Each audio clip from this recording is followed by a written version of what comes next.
grandest vision possible for your life, because you become what you believe. Dig deep down and ask yourselves, who do you want to be?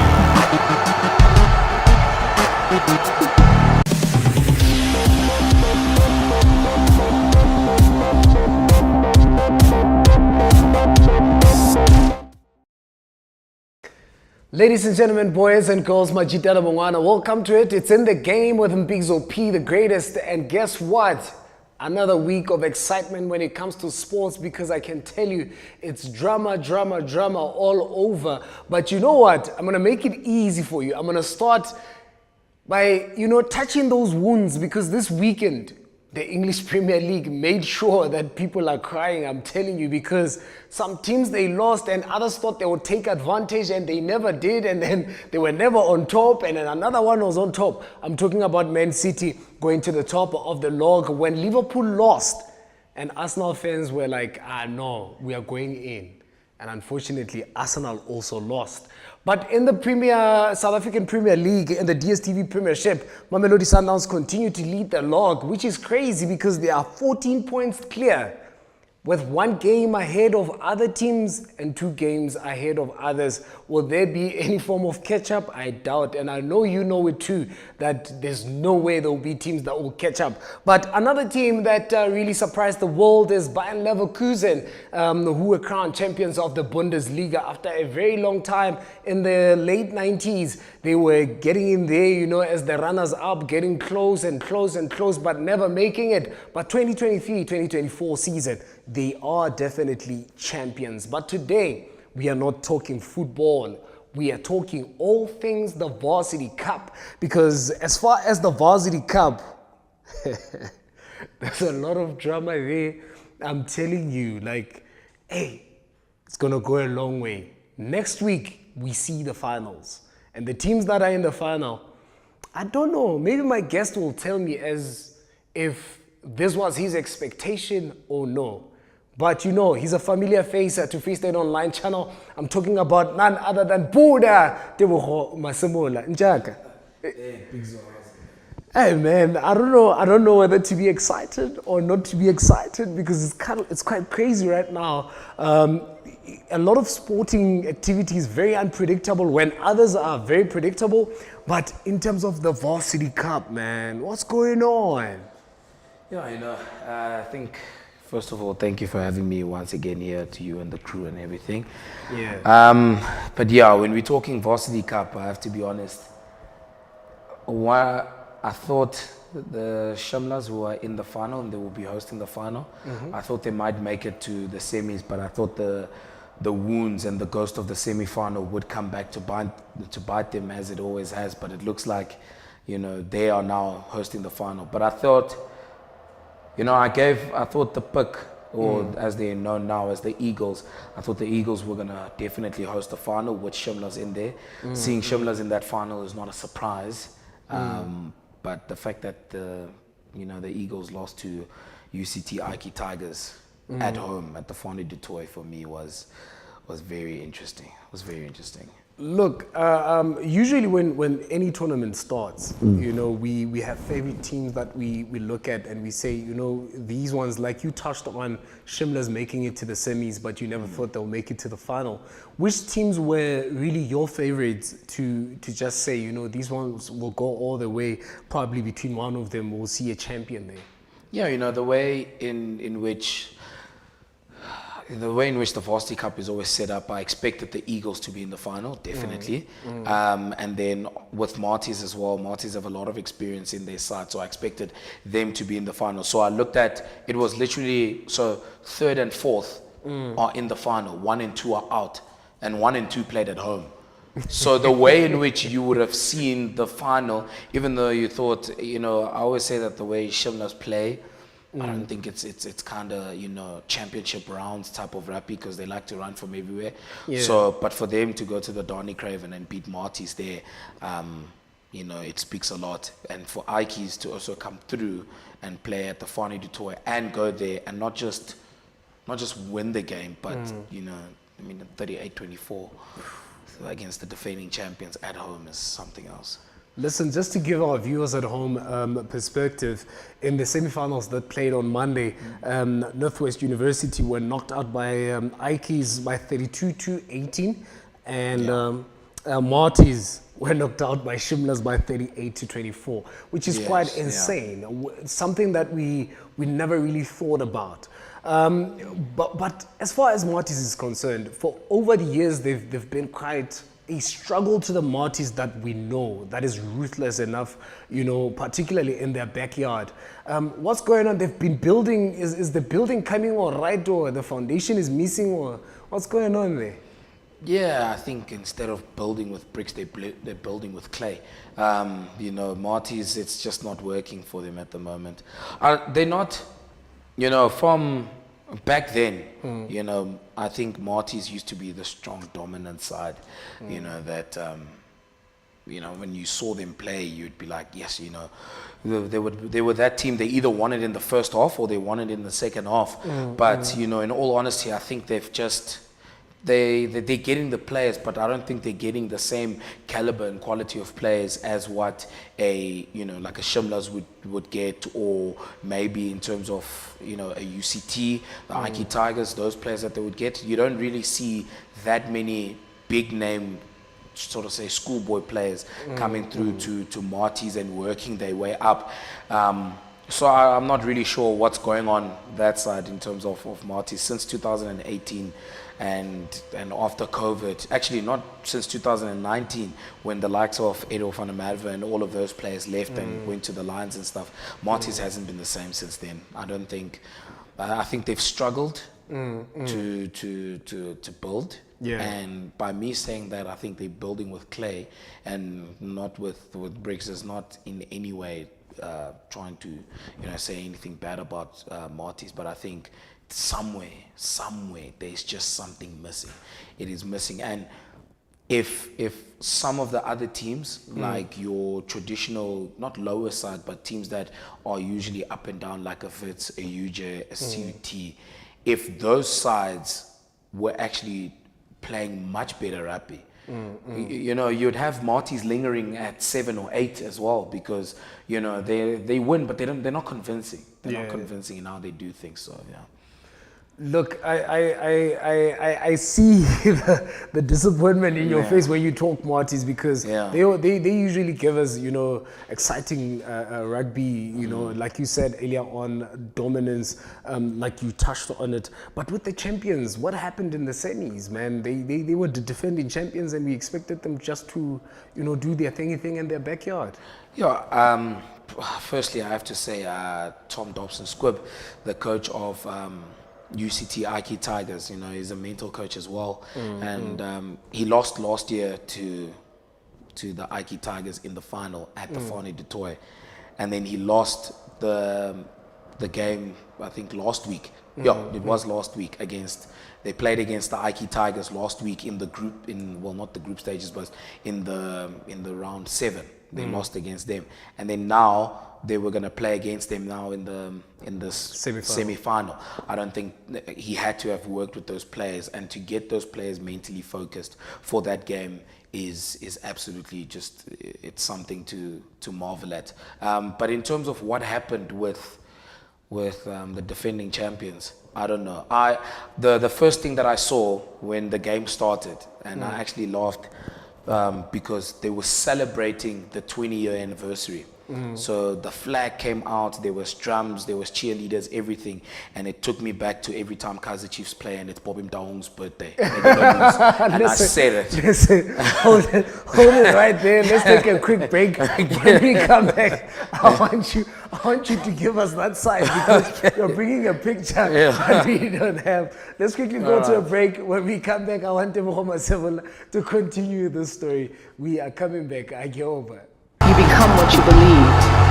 Deep down, ask yourselves, who do you want to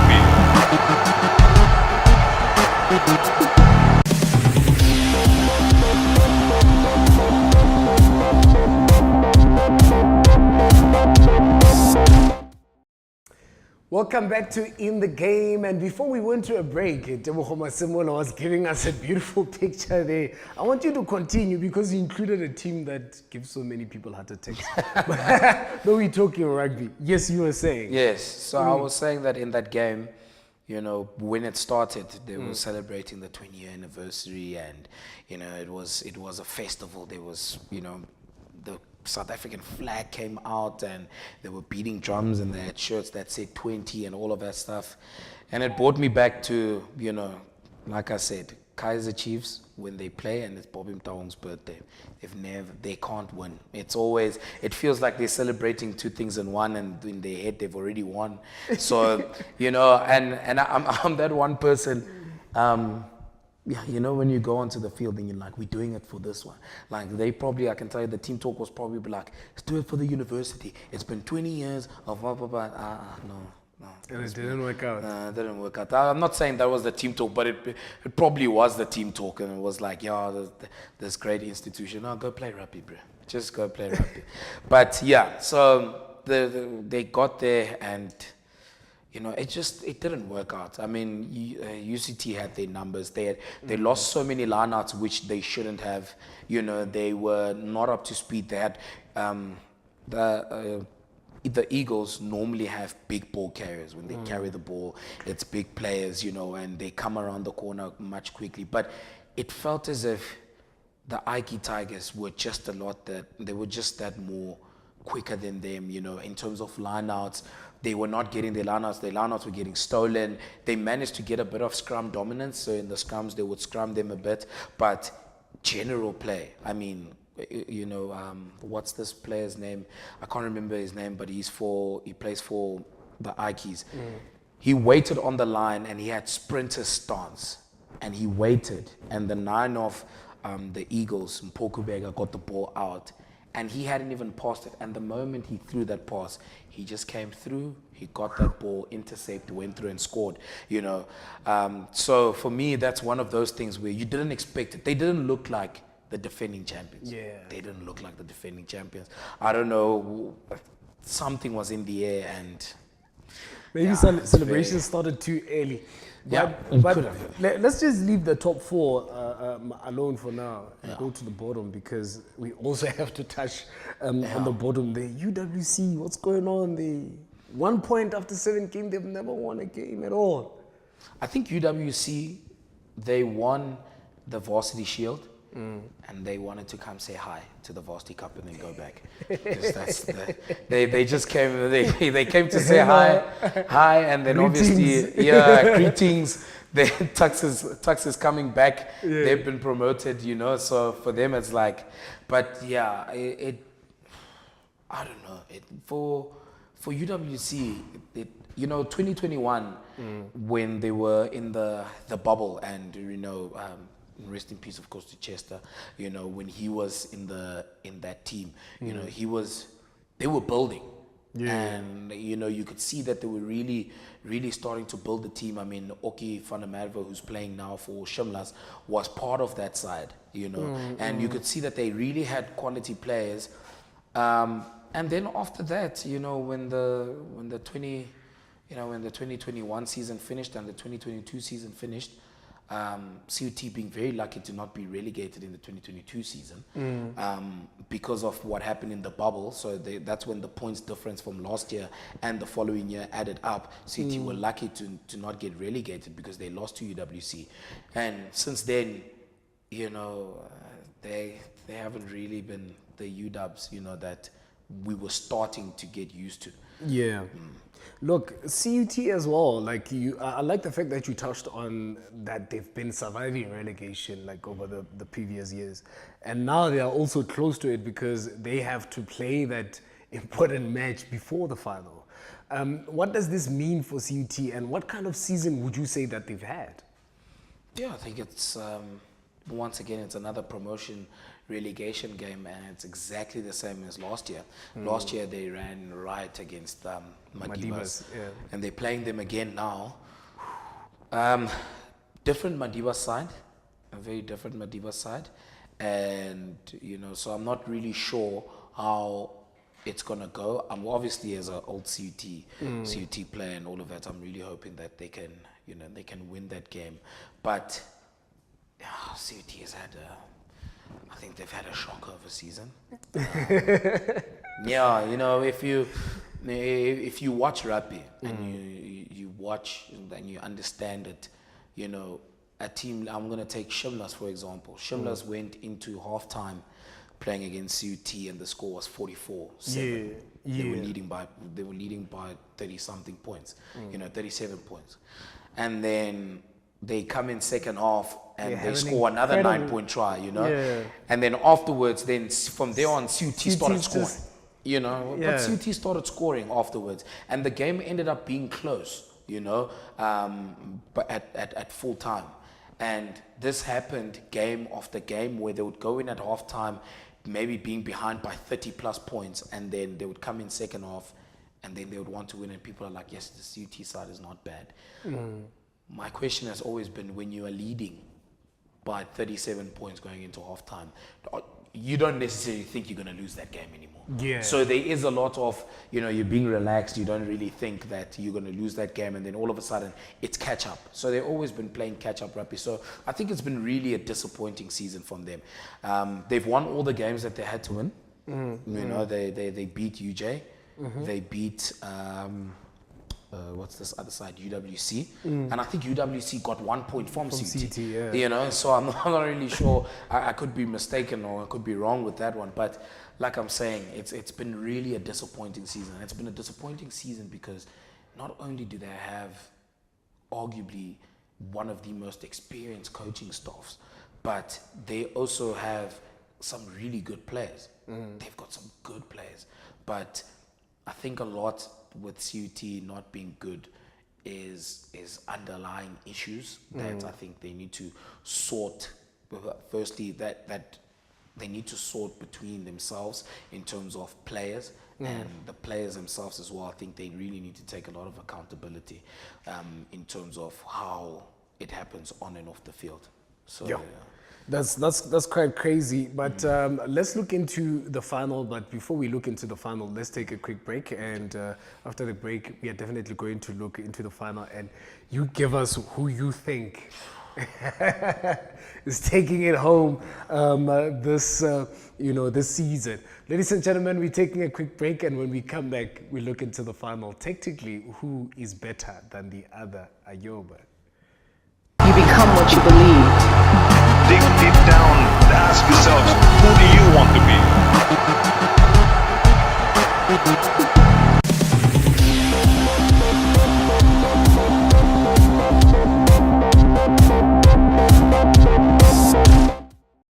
Ladies and gentlemen, we're talking all things Varsity Cup, and we have TEBOGO MASIMOLA with us. This is Free State Online Network, and this is In the Game with Mpixo P, the greatest. Listen, this final this year is right in Bloemfontein, Center City. Hey, it's going to be lit. But look, we spoke about how it has been for CUT quickly before we go into the final. They playing Madibas, in a relegation survival type of game. Yes. What's your prediction there? What do you see? And if CUT is to survive, what is it that they need to do right? Yeah, I think CUT should take it. I'll definitely give it to them. I think it will be the same as last year. I think they're used to playing in the intensity of the Varsity Cup and the intensity of the Varsity Shield. Then you look at who Madibas have been playing. It's not really the type of team that will give CUT a run, but we never know. But for me, I think CUT should comfortably get over the line in terms of that game. And then after that, what they need to do right, I think, like I said, what happens on and off the field what happens on the field should align with what happens outside the field. Yeah, so if they can just get that right, I mean, they really have the players, the scouting is good, they have the coaching staff. So it's fixing those minor things. And I think they can get it right if they just fix those minor things. Yeah. Listen, on the 22nd of April, 2024, 7 o'clock, Shimla Park, it's going down.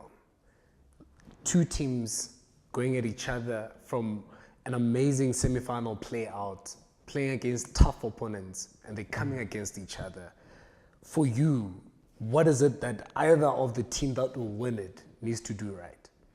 Yeah, I think before we even get to the Varsity Cup final, the Varsity Shield, not the Varsity Shield, the Varsity Young Guns are playing in that game. They also have the final, and it's the Shimla's Young Guns will be taking on the Northwest University Eagles Young Guns. So the Eagles Young Guns have something to try and gain for their university when they play against the Shimla's Young Guns. But I think in that game, I think I'll give a prediction. In that game, I think they'll win it. Shimla's, the Young Guns, they'll win that game. And then, which makes it very, very interesting moving into the seniors final at 7 o'clock, which I think for both teams, you know, it's in Bloemfontein, you know, and you know the crowd at Shimla Park. Shimla Park is one of the biggest stadiums in terms of Varsity Cup after the Donny Craven. I think if they can manage to fill that stadium up, and then surely, you know, it's home ground advantage. The last final they had at home, which was in 2015, Shimla's won it there, you know. And then UCT IG Tigers, they won it in 2014. So, you know, it's 10 years against 9 years. So you don't know who's really gonna take it. But just a quick, you know, look around. It's 3 and 4, you know, and Shimla's have lost 2. UCT Iki Tigers, they've lost 2 but drawn 1. So, you know, it's really gonna be a tough game. But if I have to be honest, I think for Tom Dobson Squibb and his side, I'd love it if they could, you know, finally get over the hurdle and win the Varsity Cup. But I mean, it's in Bloemfontein. And, you know, unfortunately, I don't think that, you know, they have it in them. Not that they don't have it in them, but I just don't think at this present moment, with the feel and the energy of the game and where location and all of that stuff, I don't think they'll get it right. But let's never overlook the fact that they went into the defending champions' backyard and came out with a win, and they are now in the final. How would that match be different from when they play in the final at Shimla's backyard? They played in a very average defending champion side. I think, if I have to be honest with you, they just looked like they were tired. It looked like UCT Iki Tigers was on top of the log and they were, you know, bottom of the log, because it just didn't make sense. You know, they were not up for it. It didn't look like they were up for it. I don't know, maybe they had already, you know, planned that the final was going to be there at the Fani du Toit, but they didn't look like the defending champions at all. Lineouts didn't look good.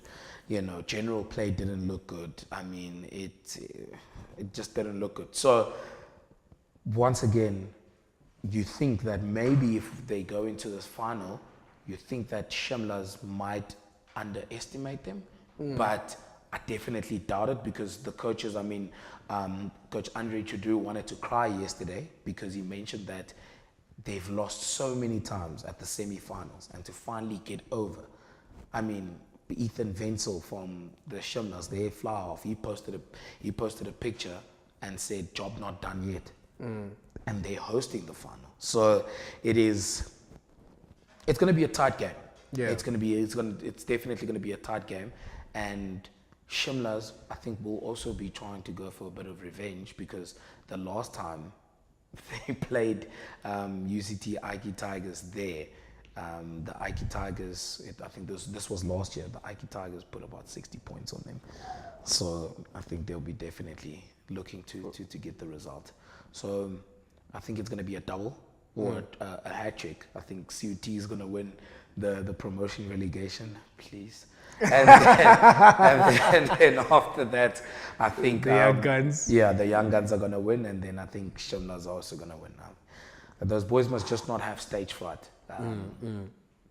That's the one thing I think that will count. I don't think they're not gonna play badly. I think they will play well. Yeah. But you know, in terms of UCT Iki Tigers, they have a lot of experience. I looked at their team sheets yesterday, and I kept seeing left, right, and center 30 caps. 40.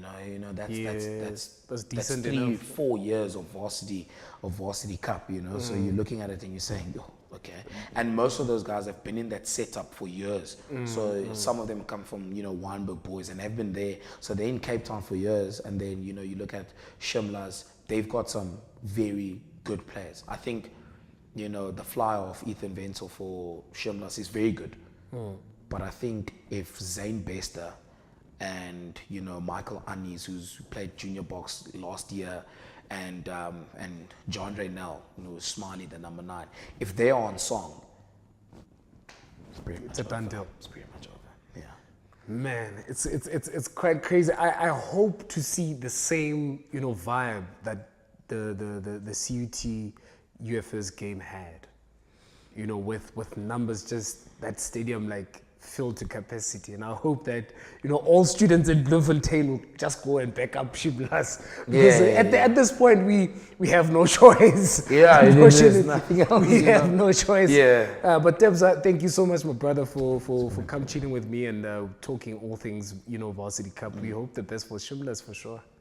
Yeah, no, definitely. It's same as it's massive. This is massive for Bloemfontein. I think everyone that's involved, especially looking at the Cheetahs and them hosting the final, the Currie Cup final, and winning the Currie Cup final, and then now all of a sudden their junior system or their junior pipeline, them now finally making it into a final, not just making it, but hosting a final. So it's good for Bloemfontein, and we hope that all Bloemfontein teams will just live up to the expectation and get it done. I mean, it's perfect. If you are an under-19 coach, and you're sitting there, the young guns are in the final. If you are an under-21 coach, the Shimlas and some of the young guns who are 20 are in the final. So it's just pick and choose. So that's what we would like to see. Yeah. An incredible Monday that we are looking forward to next week, and I hope that you're going to be at the stadium. But I cannot leave without saying this. I know probably to those who watch the show every day is probably a song. To whom much is given, much is expected, and to whom much is expected, much is required. Every champion that is a champion today was once a contender, refused to give up. I'm Mpixo, the greatest, God willing. I'll see you next time. Ayoba.